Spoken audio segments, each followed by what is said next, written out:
Welcome Oilers fans, and the Oilers have done it. They have defeated the LA Kings 4-2, 4 games to 2, and win the series and advance to round 2. They will then face the Golden Knights in round 2, and it's going to be a very exciting matchup and exciting series for sure. Can't wait for that series to begin. Big scoring game, 5-4, Oilers win in regulation. Oilers and Kings trading goals back and forth. Oilers scoring first and Kings coming back, and then Oilers scoring again and Kings tying the game up, and then Oilers take the go-ahead goal again, and then what happens? Stuart Skinner flops the puck, and we will see. We'll take a look at what happened with that gaff by Skinner later in the video. Whew, exciting game, exciting night. Look at the crowd, look at the fans at Rogers Place and outside in that moss pit. The Oilers have done it again. They've defeated the LA Kings for the second time in the playoffs and advanced to round 2, this time only doing it in 6 games. So with that being said, let's jump to the game recap and review all these goals, all the wonderful goals scored by both teams in this exciting game. Period 1. Game on. Just 90 seconds into the game, McDavid takes a wraparound, puts it on net. Kane retrieves the puck, goes back to the D. Bouchard takes a shot, wrister, and it's deflected in by McDavid. Wow, 18:35. Just a minute and a half into the first period, and we've got a 1-goal lead by McDavid. And McDavid is coming back into form just at the right moments when we need him the most. In the first few games, he seemed to be not very effective. Draisaitl seems to be playing better. His play wasn't very sharp.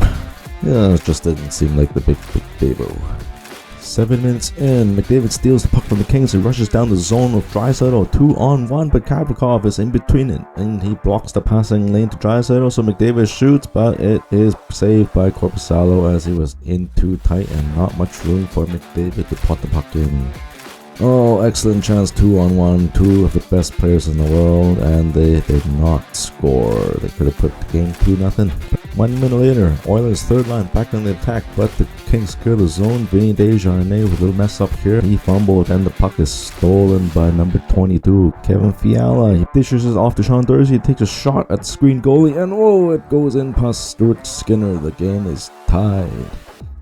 Oh, what a mess up by the young rookie, Vinny Desjardins. He had that puck, and he's just kind of clumsy at the time. So maybe he's too big or something, can't see the puck. It's not the first time he's done that. He would have just cleared the puck back down the LA Kings zone. They would not have scored. Or at least it would have been a different play. Well, the score now is tied 1-1. 4 minutes later, Oilers' fourth line jump on, and Clem Costin brings the puck down the left flank, and then he drags it into the middle of the ice and takes a shot. Oh, and it floats right past Korpisalo. Oh my god, what a goal, what a shot. I don't think Korpisalo saw that. Maybe he was screened by some of his fellow defensemen, but Clem the Dream Costin scores again. What a pickup. What a trade from the St. Louis Blues. They never really even played him in the regular season. Now he's making it big in the playoffs. Excellent pickup.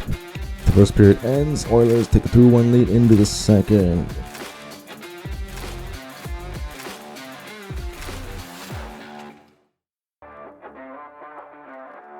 First minute of play, Hyman takes a penalty for elbowing, and then another minute and a half after, Alex Iafallo gets a penalty. After a brief 4-on-4, it turns into a power play for the Oilers, and guess what? Oilers attack. McDavid, as usual, weaves around the LA Kings zone and passes back to Bouchard. Bouchard down for 2. McDavid in left flank. Drives out a one-timer. Boom! In the back of the net.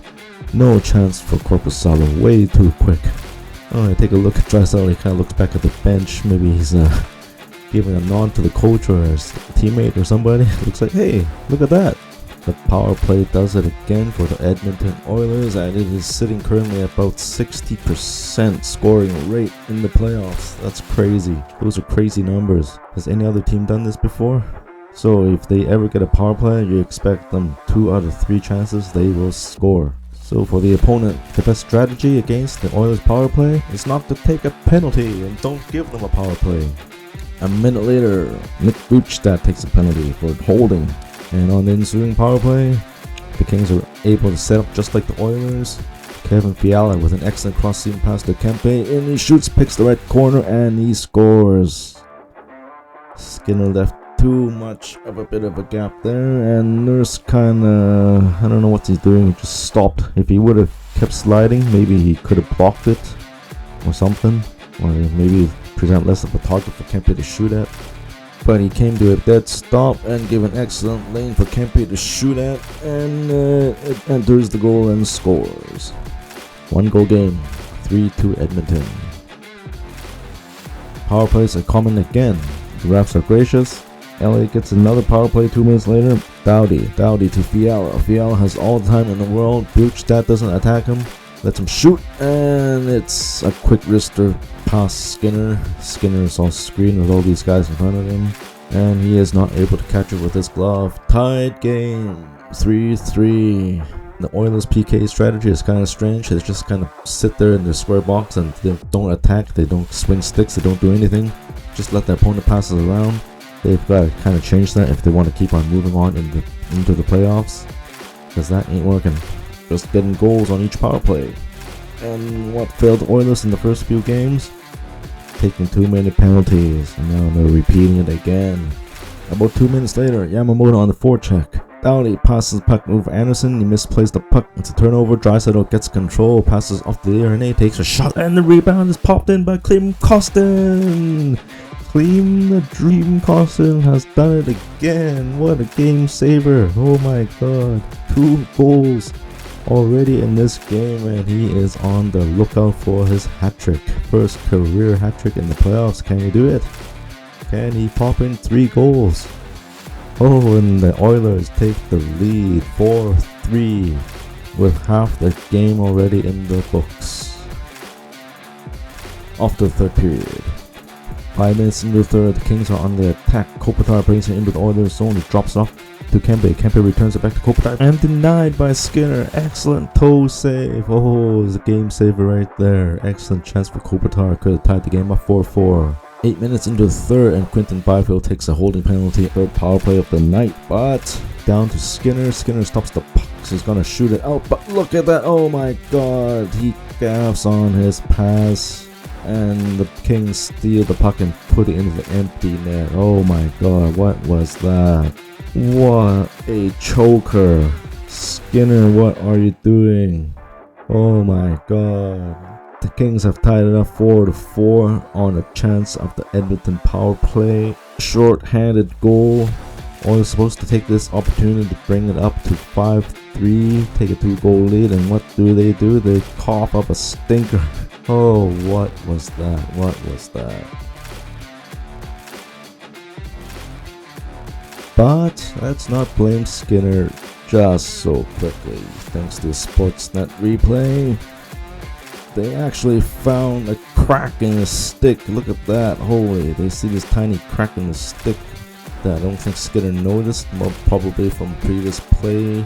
And when he goes to put that puck out of the zone, that stick fails on him, and then it looks like it's whiffed. So when you play it slowly, you can actually see that stick bend and screw up the pass. But when you play it fast, you couldn't really even see that stick bend or anything. It just looked like it whiffed. So credits to the video crew that spotted this. Clear up the name for Stuart Skinner. It looks strange how would he screw up like a play like that, man. He makes passes, he plays the puck pretty well most of the time. Why would he screw up like that? So after careful review, it was the stick's fault, and it was the stick to blame, as this gave the Kings an excellent break. Stupid pun, don't mind me. So is this the fate of the Edmonton Oilers, getting the game tied 4-4 on a crucial misplay by the goalie, and then will they end up losing the game in OT again, just like games 1, 2, and 4? Oh, this was such a bad mistake. 3 minutes left in the game, and we're off to overtime. Can either side score? Who will be the unlikely hero? And guess who it will be? Kyler Yamamoto. Kailer Yamamoto gets the puck in the offensive zone. He kind of just swings around and takes a shot at the net. And guess what? It floats in past Korpisalo. The Oilers have taken the lead again, 5-4. Kailer Yamamoto with a kind of a fluky goal. Didn't even look, he just popped it over at the net, and then it goes past everybody. Nobody tipped it, nothing. It just floats right past Korpisalo and into the back of the net. Whoa, this is such a wicked game. A ton of goals, weird goals, fluky goals, good goals, all types of goals, you name it. Oilers have taken a 5-4 lead with 3 minutes left. Can they hold on? If they can hold on, they'll be taking the series and they'll finally move to the second round after a hard-fought effort against the LA Kings. I have a bad feeling if it goes to Game 7, if the Kings can force a Game 7 back in Edmonton, it might not go so well for the Oilers to have to close it off in Game 6. Because last year, Game 7 against the Kings, they just won by 1 goal. And that wasn't like a very deciding game the Oilers could win. McDavid had to go full force, 200% McDavid, and then he wins it last year. This year, oh, I'm not sure. The Kings have seemed to be improved, seem to be a lot tougher to play against, so they gotta win in this one. Less than 2 minutes left in the game. Kulak tries to clear the zone, flips the puck down to the other end of the ice, and Korpisalo was just getting off and he had to flip backwards and dive to knock the puck out of this trajectory, or else that would have been an empty net goal. Oh, what a diving play by Korpisalo. I mean, one stride more back to the bench, or if there was just 1.5 seconds slower, he would have missed that puck and that would have been an empty net goal, scoring straight into the net. Oh, what a game saver by Korpisalo. Only a minute and a half left in the game. LA Kings take a timeout, drop a game plan, see if they can take the 6-on-5, get that game-tying goal, but it was not to be. They were thwarted in all their chances to set up any dangerous play to shoot or score against the Oilers. And in the dying seconds, Draisaitl makes an excellent diving play to clear the zone. Whoa, this guy has to be MVP of the playoffs if the Oilers can win. He is just putting out all his blood and guts to save this game, get this team to win. And the Oilers have done it. Kings cannot get anything set up, nothing at all, no attacks, and the game is settled. The Edmonton Oilers advanced to round 2 to knock off the LA Kings 4-2. And the handshake takes place. Both teams recognizing each other for the excellent play and hard-fought battles.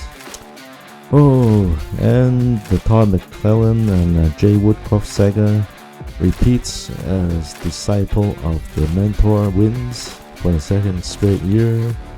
For those of you watching who don't know, McClellan was the head coach for the Oilers from 2015 to 2017, and Woodcroft was his assistant.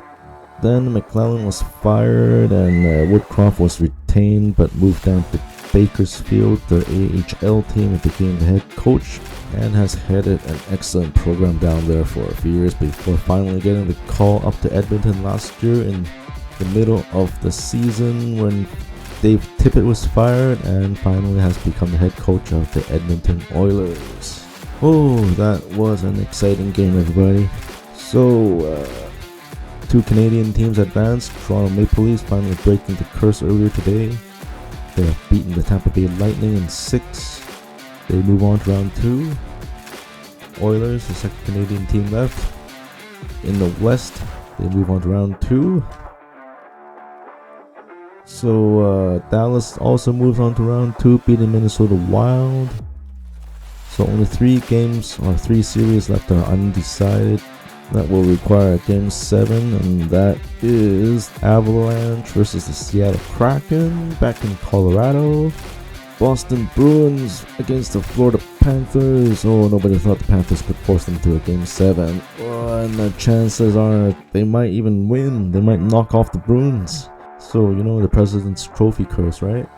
And the final round or the final series to be decided are the New York Rangers against the New Jersey Devils, which the Devils lost today. Big blowout win by Rangers, 5-1. And so we will wait another few days and our first round of the Stanley Cup Playoffs will be complete.